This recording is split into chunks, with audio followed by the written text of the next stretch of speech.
warahmatullahi wabarakatuh. Perkenalkan, saya Ayu Novianti dari kelompok 10 Monolog Sejarah. Bersama dengan rekan saya, Ismiansyah dan Tito Alfianto akan menceritakan monolog sejarah yang berjudul Masuknya Jepang ke Indonesia.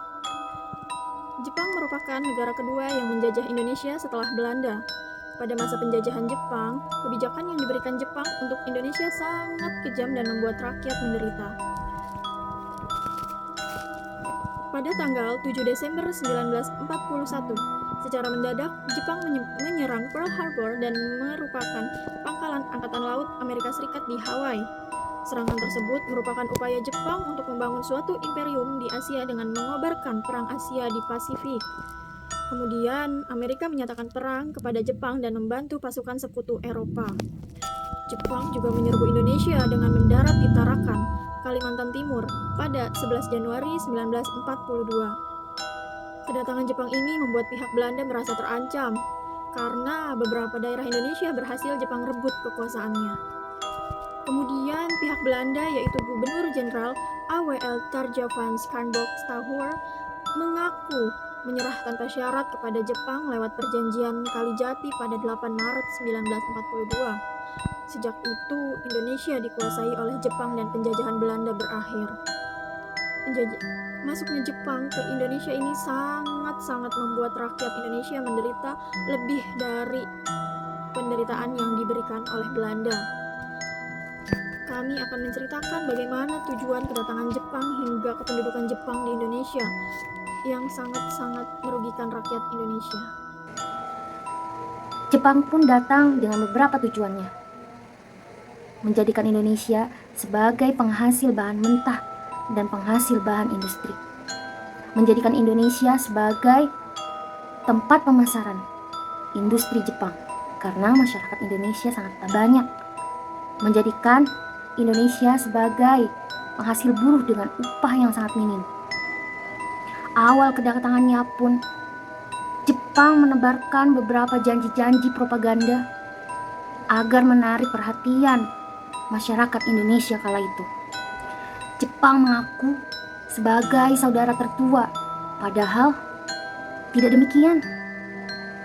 Ia melakukan itu agar masyarakat Indonesia percaya dan mengikuti keinginannya. Selain itu, Jepang juga berjanji akan membebaskan bangsa Asia dari penindasan bangsa Barat, termasuk Indonesia. Hal ini mendapat simpati dari berbagai kalangan masyarakat Indonesia. Bahkan, kedatangan Jepang pun disambut oleh masyarakat Indonesia. Padahal itu hanya sekedar janji.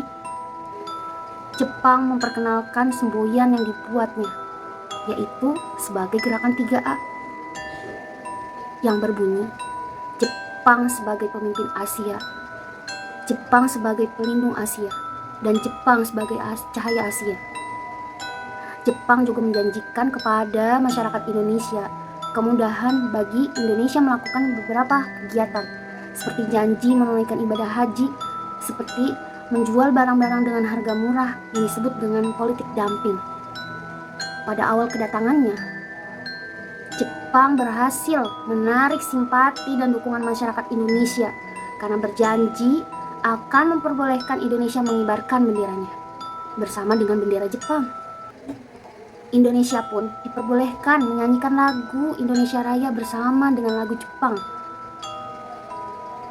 Namun, sederet janji yang diucapkan hanyalah tinggal janji, sebab sikap baik itu berubah setelah sekian waktu Jepang menduduki Indonesia. Sejak awal, Jepang berlaku demikian hanya demi kepentingan pemerintahannya yang pada saat itu sedang dihinggapi oleh perang. Perlu kita ketahui bahwa Jepang masuk ke Indonesia memiliki beberapa kebijakan. Selain melakukan propaganda, Jepang juga melakukan aksi nyata dengan membuat beberapa kebijakan bagi masyarakat Indonesia.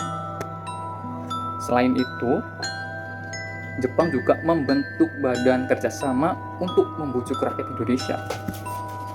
Ada PUTRA, yaitu Pusat Tenaga Rakyat.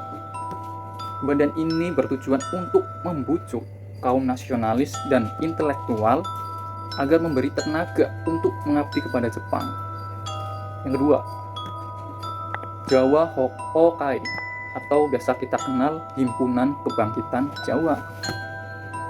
Badan ini terdiri dari berbagai macam profesi seperti dokter, pendidik, dan kebaktian wanita, pusat dan perusahaan. Selain dari beberapa kebijakan Jepang, bidang sosial dan ekonomi juga ada di Indonesia. Yang kita ketahui, yang pertama, masyarakat Indonesia harus menjalani romusa, yaitu kerja paksa.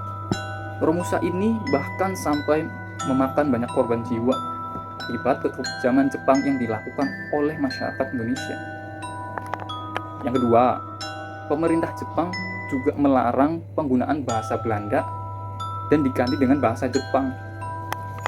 Yang ketiga, melaksanakan kinrohoshi atau yang kita kenal yaitu penyerahan bahan makanan secara besar-besaran untuk kepentingan militer Jepang. Hal ini mengakibatkan beras dan bahan pangan lainnya dirampas dan banyak rakyat menderita kelaparan karena kebijakan Jepang ini.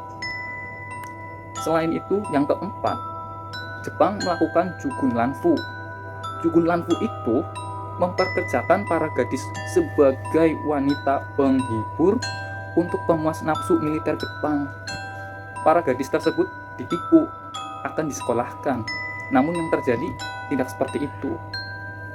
Yang kelima, potensi sumber daya alam dan bahan mentah digunakan untuk industri yang mendukung mesin perang Jepang. Mereka juga menyita hasil perkebunan, pabrik, bank, dan perusahaan masyarakat Indonesia. Yang keenam, Jepang menerapkan sistem pengawasan ekonomi secara ketat dengan sanksi pelanggaran yang berat. Pengadilan harga untuk mencegah peningkatnya harga barang, pengawasan perkebunan teh, kopi, karet, dan tebu sekaligus memonopoli penjualannya. 7. Masyarakat Indonesia diwajibkan menanam padi dan kapas yang nilai jualnya tinggi untuk kebutuhan Jepang. Selanjutnya, 8. Menerapkan sistem ekonomi perang, sistem autarki dengan menunjang kegiatan bersifat otoriter yang menyengsarakan rakyat Indonesia. Itu kebijakan yang Jepang dilakukan di Indonesia.